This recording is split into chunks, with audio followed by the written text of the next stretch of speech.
Kamehameha, and welcome back to another episode of Beta Stage. As always, I am Josh. I'm Mike. And today it's our Dragon Ball Z special. Yay!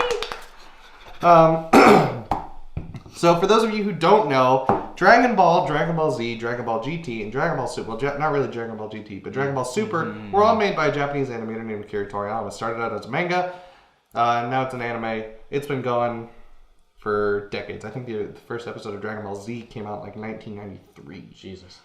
If I'm not mistaken. I could be wrong. But brief history. So here we go. Goku's a Saiyan, got put down on planet Earth, picked up by a human named Gohan.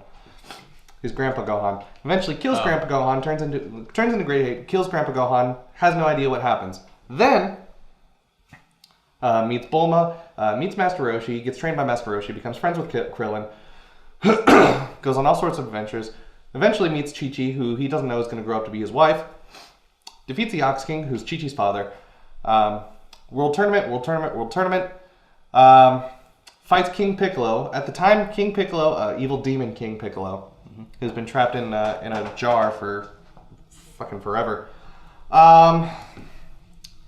Let's see. So he beats the evil King Piccolo, and then that's pretty much the end of Dragon Ball. Like, I mean, there's a ton in the middle of it. There's a lot of Dragon Ball, but then Dragon Ball Z picks up. You know, a few years later. Goku's already married. He's got a son. Nobody really knows he has a son. He just kind of pops up. Hey, look, here's Gohan, named after his grandfather. Let's see. So Gohan, Saiyan comes down, says Goku's brother, takes Gohan. Goku goes to fight him.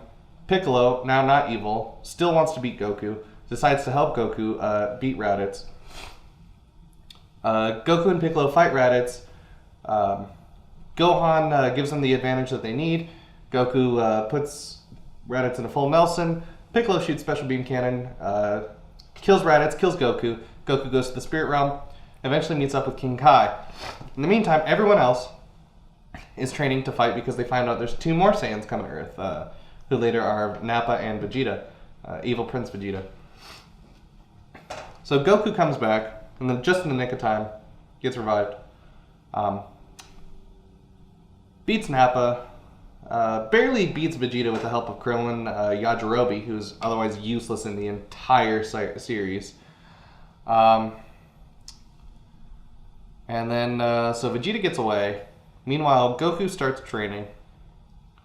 They find out there's more Dragon Balls on a different planet, Planet Namek. That's where they all head. Let's see. Currently, at this point, Piccolo, Tien, and Yamcha are all dead. Krillin, Bulma, and Gohan go to Planet Namek to use their Dragon Balls to bring back Piccolo so that Earth's Dragon Balls can come back. Meanwhile, evil Lord Frieza decides wants to take over Planet Namek.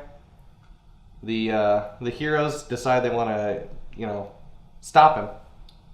Vegeta decides he doesn't want to work for Frieza anymore, so Vegeta decides he wants to try to take the Namekian Dragon Balls and make himself immortal.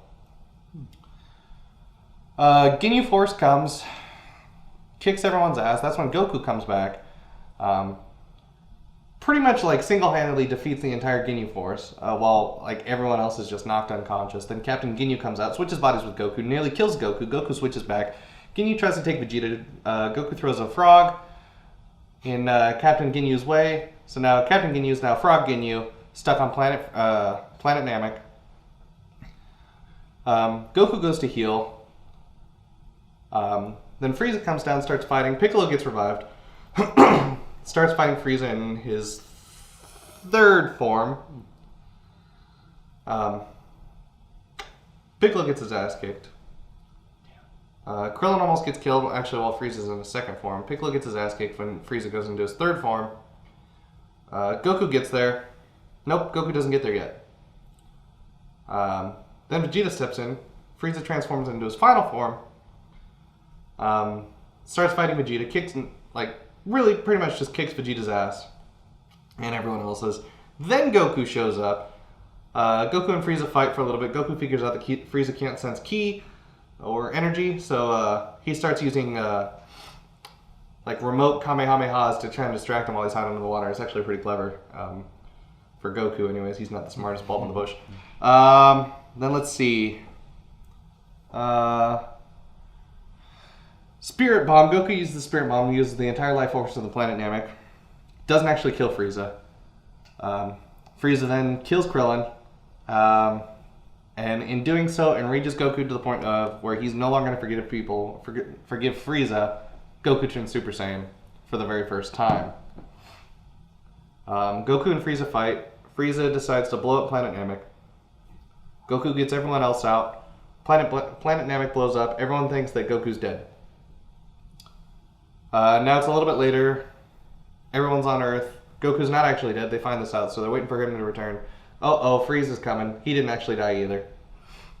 So Frieza gets there. Then this kid with purple hair shows up. Nobody knows who he is. Turns Super Saiyan. Kills Frieza's dad. Let's see. Tells Goku's going to die from a heart disease in a few years. Androids show up. Goku gets sick. Vegeta fights androids. Vegeta wins.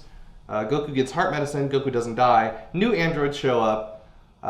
16, 17, and 18. Then I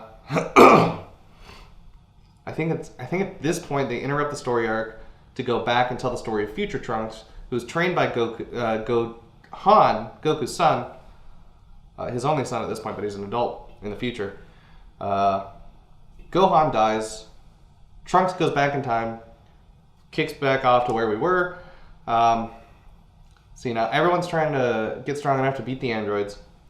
Then this character Cell shows up, starts killing a whole mess of people. Fights Piccolo. Eventually absorbs Android 17. Then Vegeta goes to fight Cell. Kicks Cell's ass. Cell's like, I'll be even stronger when I absorb Android 18. Vegeta lets Cell go absorb Android 18 just to be a fucking, because he's super cocky about his new power level. Because he's a Super Saiyan now.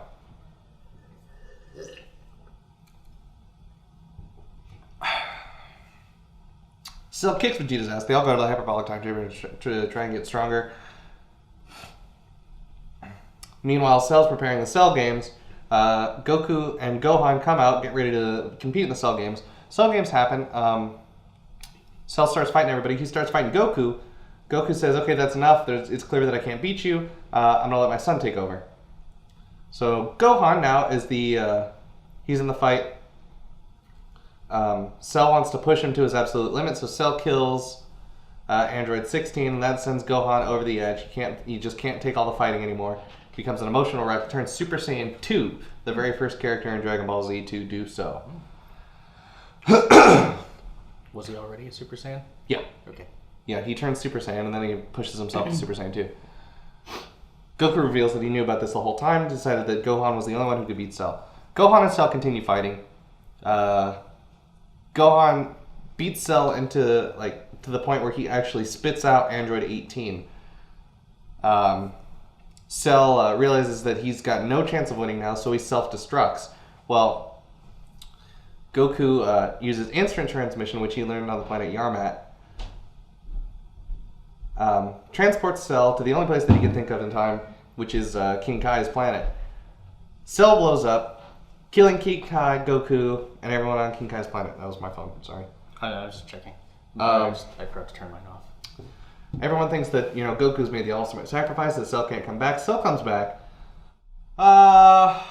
Let's see, fights Gohan one last time.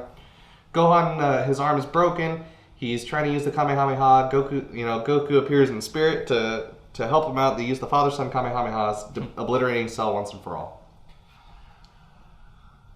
Now it's years later.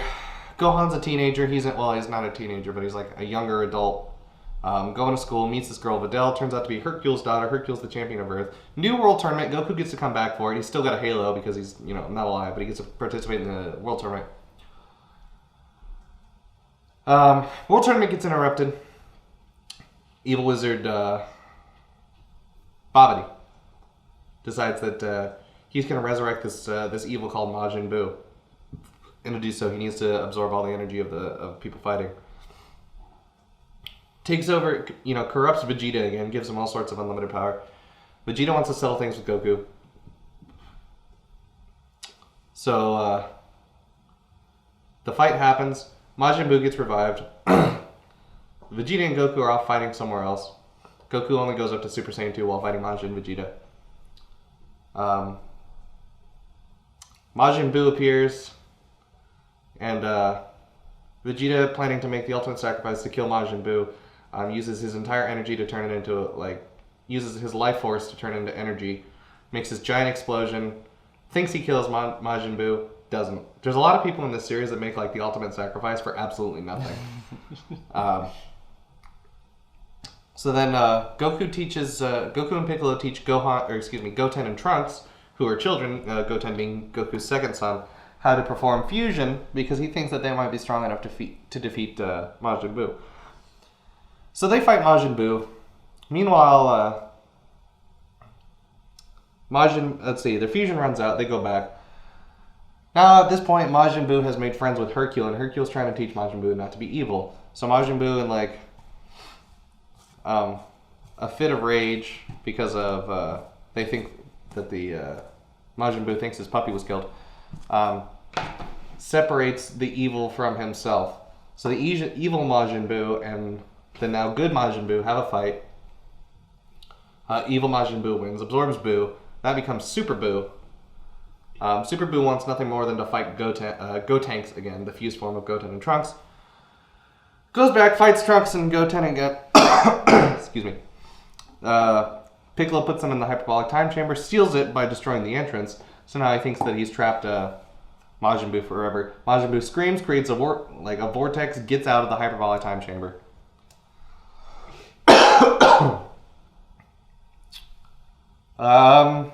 Let's see.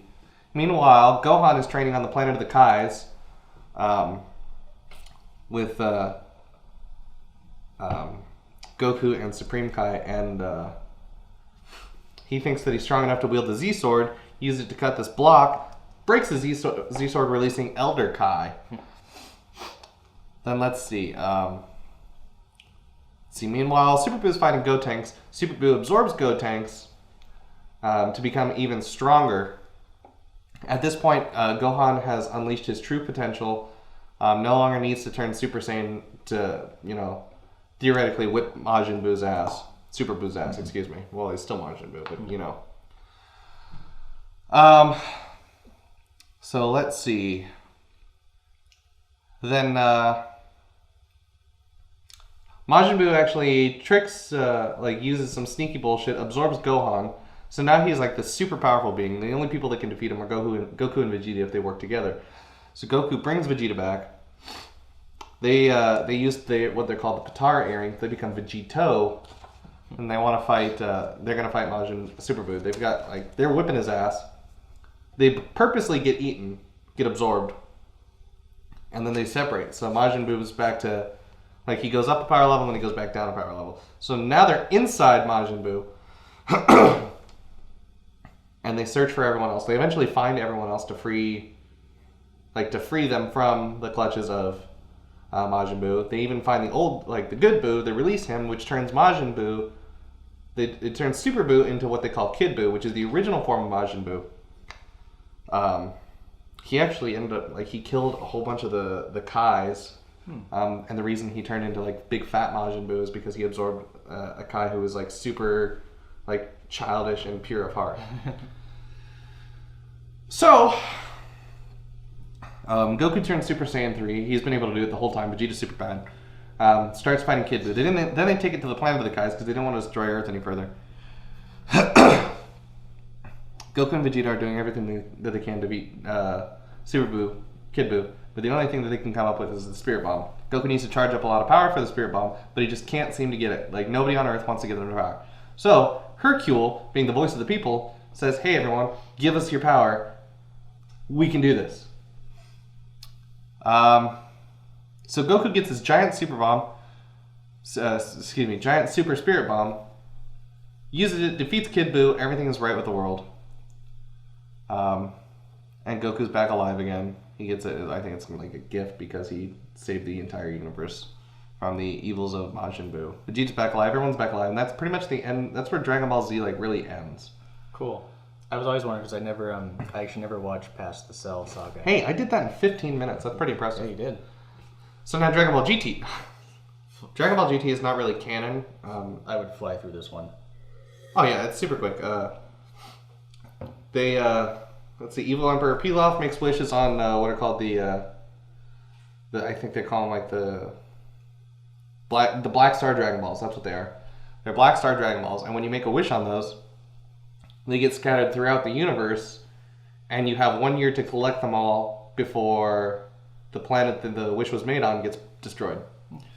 So now Goku, his granddaughter Pan, which is Gohan and Vidal's daughter, and Trunks, who's now a teenager, decide that they're going to go collect all these balls. By the way, the wish that they made was that Goku was a kid again. So now Goku's back to when he was a kid in Dragon Ball, the original, and he now has his tail again. Who is it that wishes that? Because I remember one of the... Emperor Pilaf. Okay.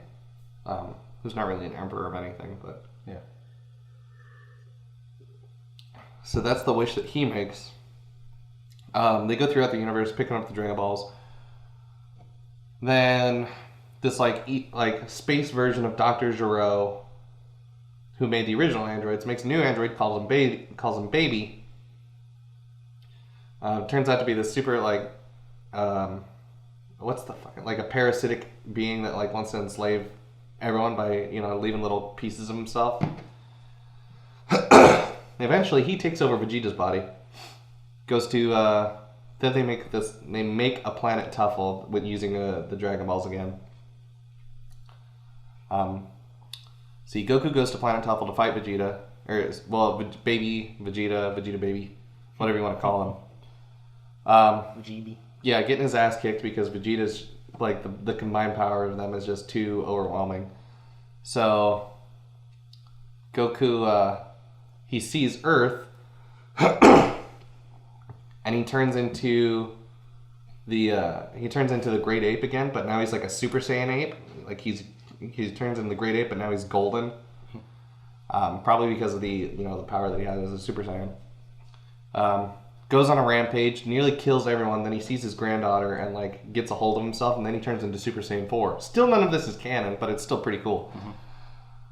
Fights Baby. Then they go to make a wish on the Dragon Balls. The Dragon Balls crack, release an evil Shenron, splits off into 7. Then they have to fight the 7 evil dragons. Then they find the 1-star dragon, whose name is Sin Shenron, absorbs all the other Dragon Balls, becomes Omega Shenron. Goku and Vegeta, who's now become Super Saiyan 4, go to fight Sin Shenron, turn into... they decide that they can't beat him, so both Super Saiyan 4, Goku and Vegeta, they perform the fusion dance. They become Gogeta, Super Saiyan 4. Absolutely obliterates Sin Shenron. And that's pretty much the summary of GT. And that only took me 2 minutes. Yep. Now Dragon Ball Super is a storyline that's just starting. Sort of. It's been in the works for 2 years now. Yeah. And it's the continuation of when Goku beat Majin Buu. Mm-hmm. It's been how long has it been? It's been a long time since that ended and this began. 20 years? No. Okay. No, not that long. But it has been a while. Cool. But, yeah, and now Dragon Ball Super's going on. So, this has been, I picked up, I think I said it last week or maybe it was the week before. Was that the end of the summary? Yeah. Riveting. I think I said this or the week before, that I picked up Dragon Ball Z. I didn't even know about Dragon Ball. I picked up Dragon Ball Z right when Goku was fighting Frieza, and he turned Super Saiyan. That's when most people came in, because that's when I came in too. Because that was wow. Yeah. And I think that's what got me hooked on the series. And then I think it was you were the first one that had the Dragon Ball Z game. Budokai? Yeah. Only because my friend Dylan had it, and I loved it so much. I wasn't even into DZB at the point, and then I'm like, this game is so much fun. Yeah. Oh, it was great. That was one of the best games ever made, probably. Maybe. It's up there for the Dragon Ball series. I may have overshot that, but it's one of the most memorable. For the Dragon Ball series, I would agree. That was it was the first Dragon Ball, well, not the first Dragon Ball Z fighting game, but It was one of the first Dragon Ball Z fighting games, and it was great. And it was like cell shaded, so it ran like super smooth on the GameCube. Yep. So fun. Yep, and it was a great time. And then they made Dragon Ball Z Budokai 2 to Dragon Ball Z Budokai 3. And then later on they made the Dragon Ball Z Budokai Ultimate Collection or whatever the fuck. They cut out Dragon Ball Z Budokai 2. And here's why. Because they had actually, like, Dragon Ball Z Budokai 2 had like a ton of copyright issues with the music. Because they had, like, ripped off some music from a different band. They had just, like, changed the pitch. Oh, wow. But it was, like, almost identical. So that was, like, their huge issue. Oh, I didn't know that. I thought it was just because no one liked it. Don't get me wrong. The fucking, the campaign mode for that game was shite. It was, like, a Monopoly game version of Dragon Ball Z. Like, it was terrible. I absolutely would not play that again. But then Dragon Ball Z Budokai, and then it was like Dragon Ball Z Tenkaichi, or Ultimate Tenkaichi or something like that. That kind of set the stage because like that one like became like a three-dimensional fighting platform, so where you could like go up in the air, move in circles around. Yeah. But it was like an over-the-shoulder kind of perspective, and that wasn't like the greatest thing, but it was like still really cool for Dragon Ball Z. It like captured the feel of the fighting in the shows pretty well, I thought. Yeah. I thought that was cool. It did. It was really neat, but then it was like there's only so many things that you can do. Like you're limited to, you know, this moveset. And then somebody came along and made Dragon Ball Xenoverse. God, that game was fun. And like you weren't like locked over the shoulder. It was still like the camera angle was taken back, but it was still three-dimensional, which was awesome. I'm sorry I'm moving in my chair. But it was awesome, and like you still had like limited movesets for your for the in-game characters, but you had your own created character, and so you could go throughout the game and learn moves from everybody, like just about everybody in the Dragon Ball Z universe, like the main people, you know, like Piccolo, Krillin, Vegeta. You could pick up their moves, and you could like level up your character and customize them the way that you want to play. Like, cool. Oh man, I really like fighting, but I hate the Kamehameha. Like hypothetically, I don't hate it. I love that move. And they're like, okay, yeah, no problem, dude. Check this out. And so now you don't have to use that move anymore. It's your own person. It's you. They plant you in the Dragon Ball Z universe, which is just awesome. And then the sequel just came out. Actually, the DLC, the first DLC just dropped on the 20th. You get 5 new masters for Dragon Ball Z Universe 2. That's cool. 5 new people will train you, and a couple new characters, and then there's like new events that like it turns it even more into an RPG. Cool. Would you like to rate Xenoverse 2? Because I know you've been playing the hell out of it. And I played a little bit too, and it was super fun. It was very fun. Let me go back. I didn't have the time to invest in it like I wanted to, but it was super fun. Yeah, weren't you saying like as soon as you left, you're like, man, I wish I had made it a mech again? Like weeks later, I like woke up, I'm like, fuck. And that's another thing. Like in those games, you don't have to play as just the Saiyan. I mean, I always pick a Saiyan first because it's like that's where it all started for me. So that's where it's gonna finish for me. But you can pick a Majin. You can make a Majin character. You can make a Namekian. You can make an Earthling, or you can make a Frieza character. And I, at this point, have one of each on my save file. The only human character is yours. But yeah, I'll rate this. I'll rate the game real quick. Replayability. I mean, this is super biased because I love Dragon Ball Z. I would give it a 4 out of 5. Cool. Because they're really good at releasing content, and even like once you play it through on your first character, you will probably want to go back and make a different character, which is what I've done. Cool. Visually, I mean, it's based off an anime, and it looks great for that anime, so I'm gonna give that one a 5 out of 5. Cool. They make it fucking. It looks beautiful to play. Yeah. they've they put a lot of detail into like the energy moves. They put a lot of detail into just about everything about the game. Content 4 out of 5. There's a lot to, like the base game itself. There's a lot to do. Like you've got your masters, you've got your main campaign. Then you've got like all these other like little side universes that you want to complete, and then they added raid style missions where it's like 6 actual people can play together to try and beat a raid boss, and you get better skills out of it. And then their first DLC just came out, so I imagine that there's going to be plenty more to come.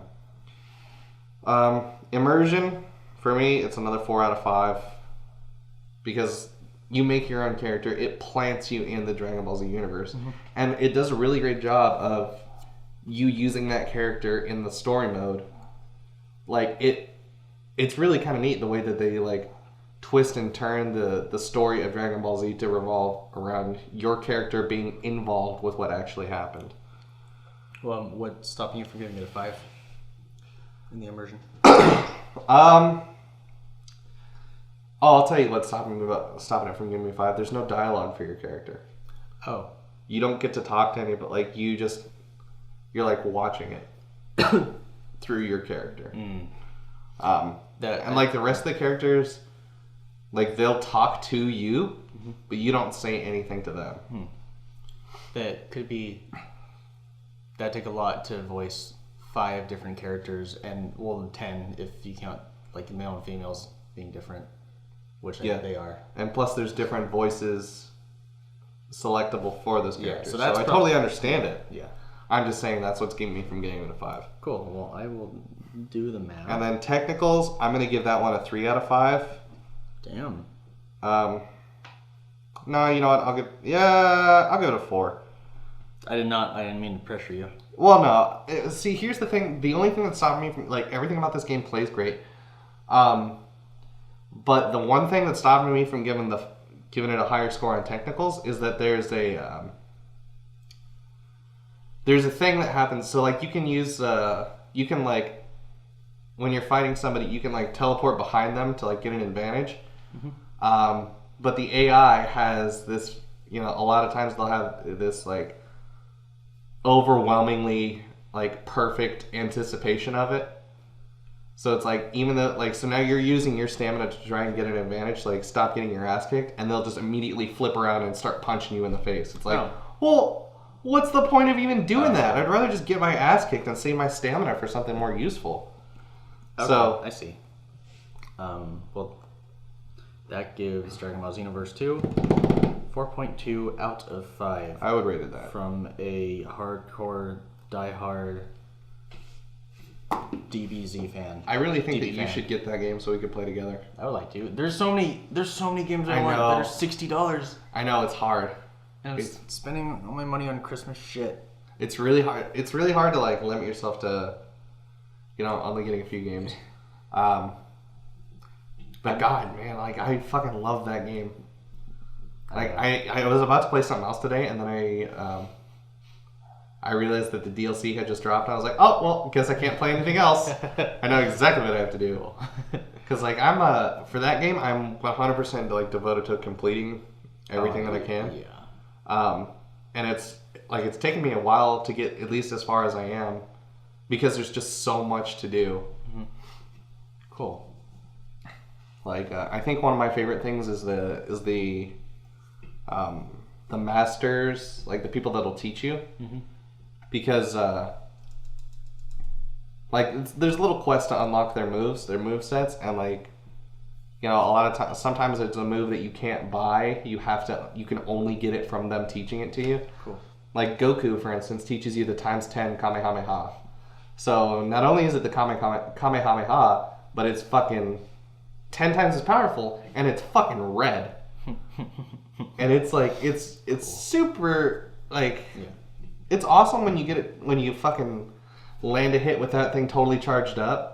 Because it's like, it starts off like he's making the ball in his hand, like you can see it, and it just gets like, it starts off, pretty decent size, and then it just gets huge. Like he's holding it, like, like a medicine ball almost type like ball of energy, and then he just shoots it, and it's just fucking ridiculous. That move is, I think, one of the strongest non-ultimate moves. Like if you land a hit with that, you'll do quite a bit of damage. Cool. And there's so much to do, man. I fucking love that game to death. That's good. So I super recommend that you get it, but you don't have to. Speaking of Super, Dragon Ball Super comes out. For those of you who don't mind reading subtitles, every Saturday a new episode is released. I watch it on Crunchyroll. I really wish they would sponsor us, but they, they're not. Whatever. But yeah, there's so much, and like they're continuing on the. Here's what I think right now. I think that Dragon Ball Super is leading up to like reinsert Gohan as one of the powerful characters. Okay, interesting. Because like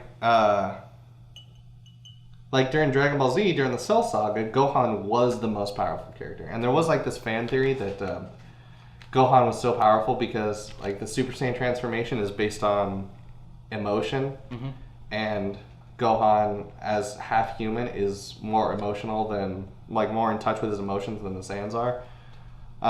But since Dragon Ball, actually since the Majin Buu saga, and Dragon Ball Super, they pretty much debunked that like almost immediately, because Goku is like the he is the main protagonist. He will always, and I mean he will always rise above whatever limit is set to him.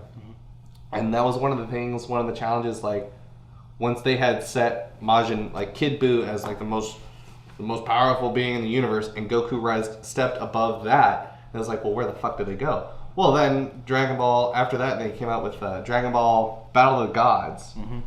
They introduced the God of Destruction, and guess what? It was a new limit for Goku.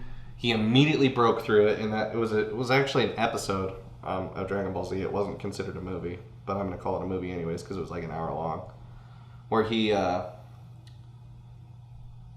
temporarily becomes a Super Saiyan God and starts fighting the God of Destruction.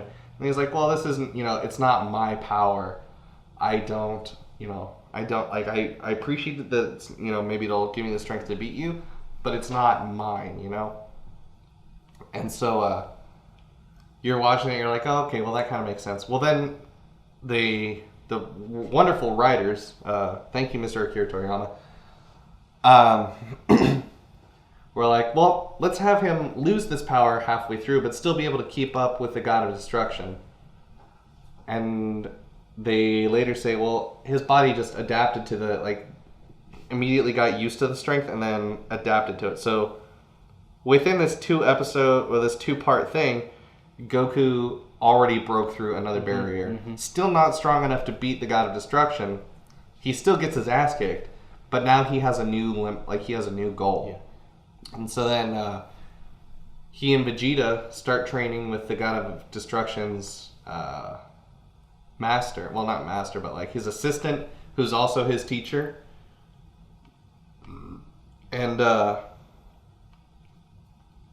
so then they step above the Super Saiyan God, and then they become the Super Saiyan God Super Saiyans. So they're Super Saiyans with fucking blue hair. So cool. And they have so much power that when they transform like this, that nobody can detect their power. But they eventually start calling it Super Saiyan Blue because Super Saiyan God Super Saiyan is a fucking mouthful. Yeah. So then there's like this, this tournament between the different universes, between universe 6 and universe 7. And they kind of explain that there's 12 universes altogether, and and the 2 universes whose members add up to 13 make a pair. Oh. So universe 6 and universe 7 are a pair, so that's why they kind of like had this first fight, this first tournament, and the God of Destruction from universe 7, universe 6. I don't remember. Okay. One of them. That's fine. It's this one's very fresh to me. The God of Destruction from this other universe is the God of Destruction's twin brother from Goku's universe. Oh, cool. But he's fat. So that's kind of like the breakdown. I mean, Dragon Ball Super is really like right now it's just the Goku and Vegeta show. Okay. It's like those two are they're the center point. There's nobody else that can really compete with them. Mm-hmm. Nobody else that's on the same level. Huh. So, but like throughout the series up to this point, they've kind of made it to where Gohan is like he's been training, he's been working. So it'll be interesting to see what he does, like what happens to him. Because, like I said, in Dragon Ball Z, he was the strongest character at one point. Mm-hmm. Not a very long point, but at one point. That was probably one of my favorite moments of Dragon Ball. You mentioned earlier when in Battle of the Gods when Goku loses his god power without noticing, and he's still fighting. Like, oh shit. Yeah. That was also my return to the series because I left off on Z, and then we watched the 2 Super movies, or the movies leading up to Super, and they're fucking weird, but they were good. Yeah. If you have seen Battle of the Gods, it's a very different movie, but I really liked what it was. It's really odd, but it becomes more of it is an episode. It's an hour-long episode. Mm-hmm. And then Dragon Ball Z Battle of the Gods is like, I think it's a lot longer than that. I think it's almost 2 hours. It might be. But what the thing is that they're like setting up for Super, and then Super picks up still at the end of Dragon Ball Z. So like the first 30 episodes of Super are the Battle of the Gods and the revival of Frieza. Frieza comes back, by the way. Yeah. Not long, but he comes back. Spoiler alert. I thought I would like that movie more because it was more typical DBZ, and I actually liked Battle of the Gods for how weird it is. Yeah, it's strange. It really is. There's a moment, I think you went to the bathroom, and you'd come out, and I was watching Vegeta like dance and sing on stage, and I turned to you and I'm Bingo. I'm like, what the fuck is going on? And it was like halfway into the movie. Like, what is going on? But it was like, what did I say? It was like a character study. And it was super cool. It was interesting. It's really, really interesting. It's interesting. What I think is cool is so they when they introduce the God of Destruction, they kind of like give him a little bit of a backstory with Vegeta, in that like Vegeta's dad was like groveling at his feet, begging, and like Vegeta realizes who he is and how powerful he really is. So Vegeta's like mortified of him. Like there's no way in hell that he's ever gonna win. He's just terrified. And then in Dragon Ball Super, you meet the king of the gods. Mm-hmm. So he's like the god. And Beerus acts the same way that Vegeta did when Vegeta met Beerus. Beerus is just terrified. That's funny. And they're like explaining it like if he wanted to, he could destroy an entire universe in the blink of an eye. Jesus. Like he could just make it not exist. And what's really, really funny is that the character is like, they make him out to look like a child. He looks like a child. He sounds like a child. And he's very, very childlike. And then Goku, being the fucking idiot that he is, the idiot and the grown child that he is, immediately makes friends with him. And everyone's like, I can't believe this just fucking happened. Like Goku is now friends with the king of the gods. So much so that the king gives him a button so that whenever Goku wants to play with him, he can push it and the king will show up. Wow. It's just so weird that it's like, well, why are you like that? But it's funny. I love it. It's very Japanese, and I love the hell out of it. Mm-hmm. But yeah, and I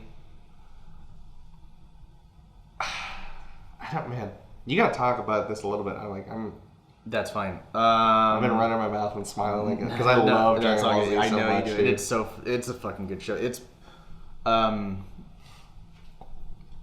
I love how it's fucking deals with just raw power and just kind of like you said earlier, it's about like finding your limits and trying to push through it.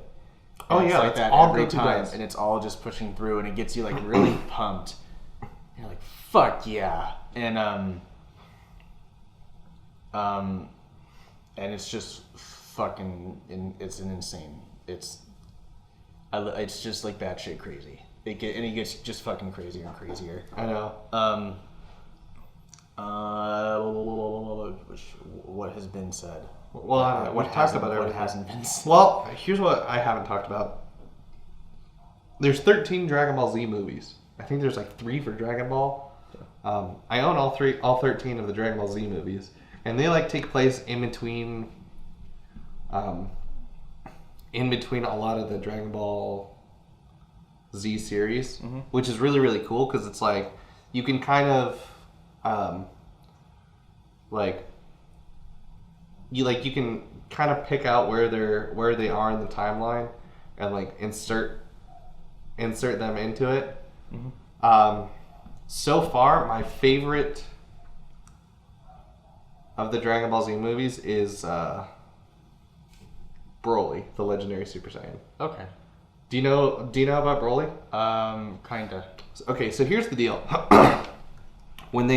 Before Goku turns Super Saiyan, Vegeta starts talking about like the legendary Super Saiyan, like the one who's just like super super powerful, and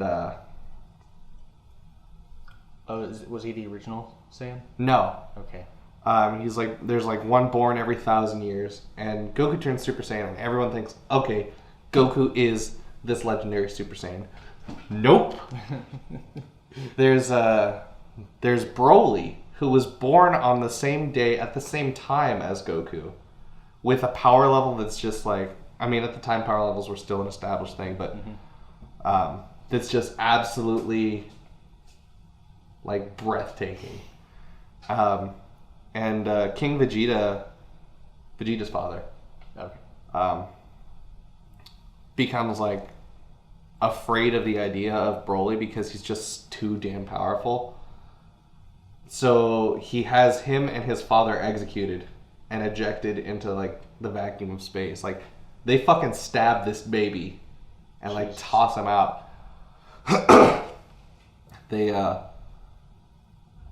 But Broly lives sheerly because of his own power. Grows up, and his father builds like this fucking this crown for him, and it like limits his power.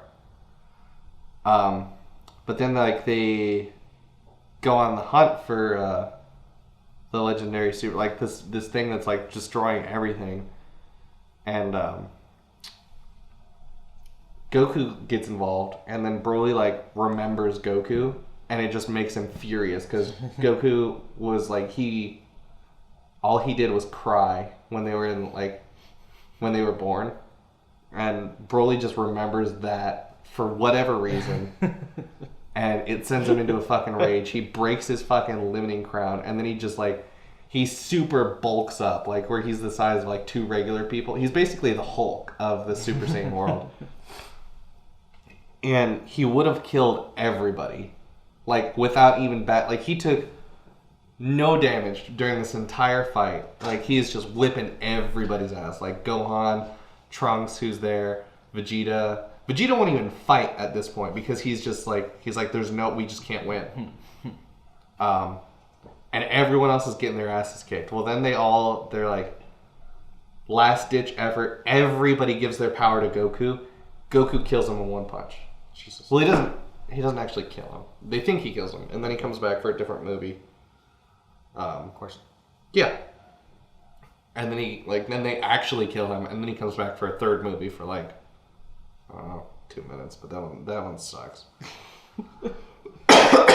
But Broly is like, he's all about killing and destroying, and it's just, he's so outrageously violent that it's almost unnecessary, but it's who he is as a character, and it's I would love it if they would somehow incorporate him into the Dragon Ball Super timeline. If not, that's cool. But yeah, Broly was the legendary Super Saiyan. Cool. He was fucking awesome. Cool. I was about to get when you started the story. I was getting him mixed up with Goku's dad. Bardock. Yes. When you told me that shit, it was insane. Oh, dude, Bardock was a fucking. He is a fucking. Okay, so here's the story of Bardock. Dude, I could go on. Like, this could be I really could turn this into like a 6-hour podcast. I know. But Bardock, Goku's father, he's a warrior Saiyan. He and his team are like destroying this planet. This planet of psychics. Like, you would have thought they would have seen it coming. That almost flew over me.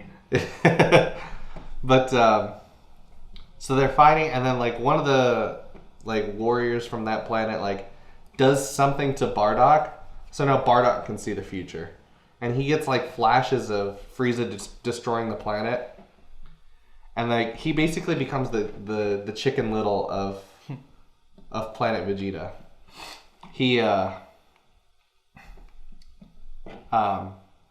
He's like trying to warn everybody like Frieza's going to kill us if we don't do something. He's afraid of us.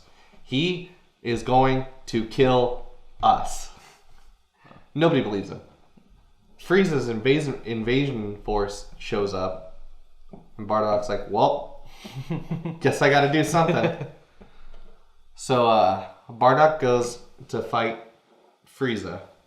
Like, he leaves the planet and he's fighting him, and then like some Saiyans like come to help.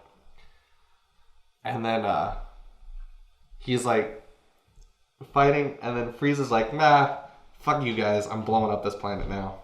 Fuck all the stupid monkeys. So he makes a death ball, shoots it, it kills Bardock. Or at least you think that it kills Bardock. Oh my god. Yeah. So then what it actually does is it launches him backwards in time. Somehow. They don't really explain how, but that's what it happens. And so I haven't hit that hard. Bardock gets launched back in time, and he ends up like he finds Frieza's ancestor, and like he's gonna fight Frieza's ancestor now, but then he becomes Super Saiyan. So technically Bardock became a Super Saiyan before everyone else did. I don't even know if like he was the legend that made the Super Saiyan or what. I don't remember because I've only seen that special once. But he becomes a Super Saiyan and beats Frieza's ancestor. So cool. It's so interesting how that like panned out. It's like that the infinite time loop. Basically, yeah. He was always the original Super Saiyan, but like also he had to like come back in time. Infinite time loops are always like. I wish that it would, I wish that they would say that. I don't. They might have even said that. I just don't remember. I haven't seen that one. I've only seen that special once. Yeah. Shit with time is just crazy. Yeah. Super cool. Well, shit. How long have we been going? God damn. 50 minutes. I'm a talker. It's okay. Yeah, that's exactly what we're doing. Shit, but yeah, it. Fuck, where was I going with that? To summarize, I guess, go out, get Dragon Ball Xenoverse 2. You'll kind of get like the skinny of how the series went down. If you didn't enjoy my summary. Yeah, I'm sure by now you guys know. But yeah, that's how that went down. And then I think what makes Dragon Ball great is it's such an embedded world, like no matter what like happens in there, like what thing you're watching from, but like you feel like it's part of that world. Yeah. Like you're sucked into it, and you believe it, you like understand the world that's going on, and That's hard to pull off when you create the world so when it's so well done that people think about it as like its own thing. Yeah. Yeah, and it was done super well for the time, and it's still being done well today. And it's Akira Toriyama. I bow my head to you. Arigato gozaimasu, if you will. So yeah, I think that pretty much sums up the Dragon Ball, Dragon Ball Z, Dragon Ball GT, and Dragon Ball Super episode. Cool. I think for the most part, unless you have any questions that you want to... No, I'm good. You don't want to know anything? You don't like... I know everything now. I don't think you know everything. I don't. What I think was... And I'm going to, talk about this one a little bit. In Dragon Ball, Piccolo, the Evil King Piccolo, was a demon. They had no mention of what he was. It was just, he's Evil King Piccolo, he's a demon. Then Dragon Ball Z hits, and it's like, oh, well... We have to give this guy, if we're going to make this guy an involved character, he has to be more than just a demon. So they made an entire race of people called the Namekians, and then nobody questions it whatsoever. It's just no, I'm actually a Namekian. Oh, okay, cool. Yeah, all right. But I like one of the other things that I like about that. I think I'm going to wrap up after this one. Is That's fine. Goku always has something up his sleeve. From Dragon Ball Z on, he always has something up his sleeve that Vegeta doesn't know about. Vegeta is constantly striving to become better than Goku. Mm-hmm. But it's just the fucking, there's always something. When Goku's fighting Vegeta, they're pretty evenly matched. Then Goku uses the Kaioken to kind of pull ahead. Then Vegeta powers up a little bit. And then they're locked in this fucking energy beam battle, and then Goku's like, oh yeah, by the way, I can amplify my Kaioken. He's like, times 4, and then just shoots the Kamehameha, obliterates Vegeta, and it's Vegeta had no idea. So then Vegeta's competing with Goku later on. Oh, guess what? Goku has Super Saiyan 3.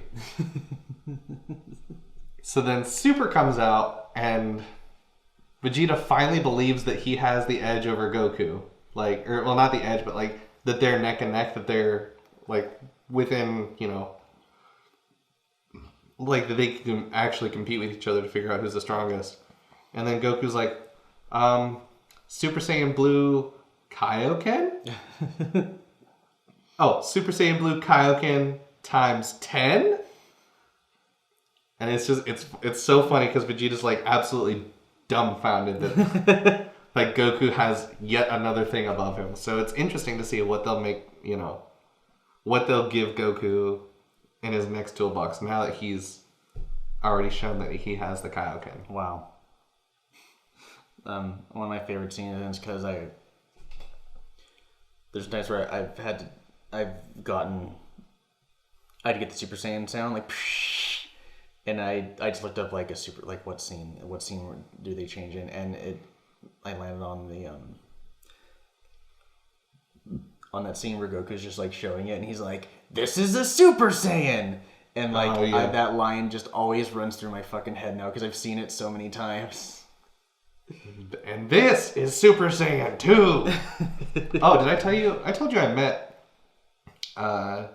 the voice of Goku and the voice of Vegeta, right? Yes, but tell it because it's an amazing story. Okay, so they had when I was living in Japan, they had a Comic-Con out there, and it wasn't the huge thing. But the guest stars were Sean Schemmel and Christopher Sabat, the voices of Goku and Vegeta. So I have a Goku action figure and a Vegeta action figure that are still in the cases that I took to get them signed. And Christopher Sabat was it was amazing to me that he hadn't seen this Vegeta before. Mm-hmm. And this Vegeta, action figure. And he's like, oh yeah, check this out. And, he's showing Sean Schemmel my action figure. I was like, this is cool. Come on. And then he signs it, and then I go to get my Goku signed by Sean. And Sean's like, "Oh yeah, I have this one. I use it to make stop motion videos on my Nintendo DS." And it occurred to me, like, it was this moment that occurred to me. I was like, this dude is a fucking nerd, just like I am.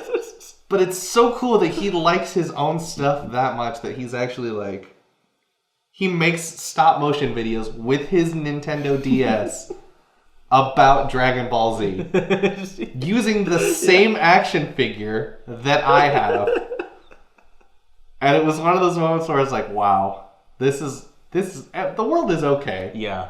I'm happy about this. It's really a nice moment. And that's where I am today. I've got 2 action figures somewhere in my apartment. That's so fucking cool. That were signed. That's so fucking cool. Oh, excuse me. But yeah, so that's where I'm gonna end with Dragon Ball Z because I think I've talked about it for an hour now. That's fine. Thereabouts. That's fine. Let's see. Do you you know what else is a heavily embedded world that we know really well? I'm getting ready to make a joke here, but I really can't. Mario. Super Mario. No. Well, that too. It's this series called Star Wars. Rogue One just came There's out. a new one. Rogue One just came out December 16th. Yeah. Well, or 15th because they wimped out on the midnight premieres. No offense, movies in general. I'm not going to talk all about it because you should just go see the movie. I do need to go see it. I saw it. All I'm going to say is because I don't like to overhype things for people and like give them expectations. But I did see it twice this past weekend. Wow. So was that good? It was worth it. I haven't seen it yet. Usually I'm about to see it sometime. Yeah. Soon. I mean, it was mainly like so I like to go to movies with my dad, but then I see movies with other people. So like I'll go see a movie with friends, and then I'll go see a movie with my dad. Sure. But I wanted to see it. Okay. Well, so what? Shit. Today is the 20th. Nope. It's Friday the 22nd. Oh yeah, that's right. Nope. It's Friday the 23rd. Yes. Yes, it is. It's Friday the 23rd, and Assassin's Creed just came out 2 days ago. Haven't seen it yet. Super excited about it. It was so good, dude. I saw it. I saw it. I just got back from seeing it. I was about to say you and I were gonna go see it soon. But you went ahead and just lied your ass off. I already saw it on the 22nd, 3rd. Michael, today's the 23rd. I am Michael. I am Do Michael. Very good. It was a pretty good movie. Shut up! You don't see it yet. I want to go see it. I really like. That's the one I'm like most excited for this holiday season. Was that movie? Do you want to know what trailer's gonna play with it? What's up? You want to know what trailer's gonna premiere with it? Alien. Ooh, I'm so excited! All these fucking franchises, all these cool. I was like, every cool sci-fi franchise from the 80s is coming back. Because Star Wars, Alien, Jurassic Park is not in the 80s, but it's old. Yeah, it was actually 93. January 20th of 93. Yeah, Blade Runner. Yep. Another honorable mention of our podcast today. They just released the trailer for Blade Runner 2049. 2049. Don't know how I feel about it because I'm not a huge Ryan Gosling fan. For our female listeners, I've never seen The Notebook or anything with Ryan Gosling in it. Okay. So I don't actually know how I feel about him as an actor. You know what? I saw one movie that he just like didn't talk, and I was like, well, that's Drive. Fun. Yep. I'm fine with him, but I know people don't like him. I think it's because he won't eat a cereal. He really won't. Also, I think his face isn't symmetrical. If you ever looked at his face dead on, one of his eyes looks higher than the other. I believe that. Yeah.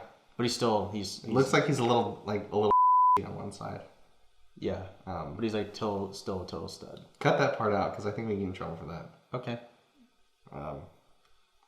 But yeah. I will. Yeah. Anyway. I'm excited. I love Blade Runner. the book and the movie. Well, it's called Do Androids Dream of Electric Sheep. It's not called Blade Runner. But if you haven't read the book, go read it. Even if you've seen the movie. Have you read it? Yeah. It's so fucking good. I'm actually hoping the sequel adapts the stuff from the book that they didn't adapt in the first one. Because there's a lot of elements in the book that I love that they didn't carry over. And it's still an amazing movie on its own right. Actually, the book made the movie watchable for me. You know what you should do? I'm sorry, I'm just thinking about this in my head. Like, instead of editing that part out, you should just, bleep it. Okay. Because I feel like that would just be even... Maybe not easier, because I don't know. So, it would be less of a hard cut. It would just be a bleep and be funny. Yeah, there you go. Because when there's a hard cut, there can be a sentence, and that's the end of the podcast, and that's it. Yeah. And there's the weird yeah, and it's just a whole mess for everyone. Yeah. So as the writers and the viewers, let's just make this easier and just put in some bleeps. Cool. You got that, Mike? Don't fuck this up. Also, if you're listening, Stereogram at this time. Oh yeah, I just saw the new episode. Cool, me too. A new episode just came out called Stealthy Scheme, and in the couple days after this podcast comes out, Trivia Night will come out. Finally two new sketches after a month of working on them. Very cool. Go watch that fucking shit, bitch. Shout out to Stereogram. Shout out to Carly Krupa. Oh boy. Anyway, Carly Krupa talked about not cutting shit out. Curly. Curly fries. That's what I said. You're just hearing things. I really want curly fries right now. I do too. In fact, I think I'm gonna go get some after I leave. Cool. I'm gonna sleep more, but I'm gonna think about it. I'm gonna think about curly fries. I'm gonna think about those. I'm actually going to a fundraiser tonight. Curly fries? No. Because I was just thinking about I'm looking at my notes. I'm thinking about things. Cool. I'm going to a fundraiser. I didn't really read the whole thing. But it's at a brewery. It's for orphans to go see Star Wars, I think. That is amazing. So that's so cool. So I'm gonna go drink beer so that kids can go see Star Wars. Fuck. Right? Yeah. Right? I would go drink all the beer, but you should go. Alcohol and I haven't been the best friend lately. Well, don't be a bitch. Oh, okay. Why didn't you say so? You should go. I'm going. It's gonna be me. Shout out to Britton and shout out to Kurt, her boyfriend. The person, not the country. Yes. Or because there's a country Kurt. Probably. There's a country Chad. Thank you for bringing Chad up. Do you think You know what? I actually talked to him and he was like, I told him that we had mentioned him in every podcast. I think I even might have talked about this in our last podcast. Maybe. When I can talk about talking about it. Let's talk about talking about Chad. Everybody talks. Do you think I really hope that he's like somehow listening to us. I mean, he doesn't get a great internet. I like to think he is, Josh. I really can't wait for him to come home and be on the podcast. Do you think Chad, because Vegeta's planet is called Vegeta, right? The planet Vegeta? You think there's a planet called Chad? No, I'm thinking like if Chad is from the country Chad, he could be Prince Chad of Chad. Just like Vegeta. That's pretty cool. But he's not, though. No. I mean, if he were, he could have been Chad from Chad. Could have. Just like I'm Michael at Michael's. Yeah, you are. I'm like the prince at the... I work at Michael's, by the way. Not for long. In fact, I just worked there today. Which is Friday the 23rd. Yes, which I'm somehow like. All right. Well, I think since we're starting to trail off, that this is probably the trail end. Yep. The tail end of our podcast for today, the 23rd on Friday. But until next time, children. I don't know. Next week, I kind of want to talk about shit. I don't know. What do you want to talk about? Let's not make promises. Let's not make promises. We'll talk about it off mic. Off mic. To mic, off mic, from mic. Cool. Beep. Was this the end? Yeah. All right. I think so. So, as always, yep. I'm fucking Josh. I'm Mike, and this is a podcast. Okay.